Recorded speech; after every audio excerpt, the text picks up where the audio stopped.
कोई कसूर नहीं है, लेकिन मैं ढूंढता हूं इतनी गलती थी कि मैं एक एक से अपना बदला नहीं सकता। तुम्हारी बारी जावेद। नमस्कार दोस्तों, आज हम लेकर आए हैं ड्रामा सीरियल डायन की ग्रैंड फिनाले स्टोरी। क्या निहाल आखिरकार जवार शाह को माफ करेगी या उसे उसकी सबसे बड़ी सजा मिलेगी? चलिए जानते हैं इस आखिरी एपिसोड का रोमांचक सफर। जवार शाह अब ये जान चुका है कि निहाल जिंदा है और उसी के सामने बैठी है। निहाल एक एक करके उसे बताती है कि किस तरह उसने जकिया, ओजिया और बाकियों से अपना हिसाब चुकता किया।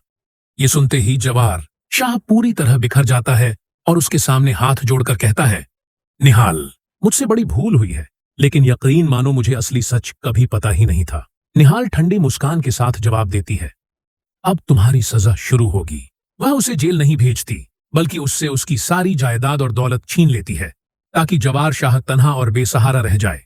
निहाल जैसे ही अपने घर लौटती है, जवार शाह पीछे पीछे पहुंच जाता है और बार बार उससे माफी मांगता है, लेकिन निहाल सख्त अंदाज में कहती है, अब तुम्हें मेरी दुनिया से बाहर जाना होगा। गार्ड्स आकर उसे धक्के देकर दरवाजे से बाहर निकाल देते हैं।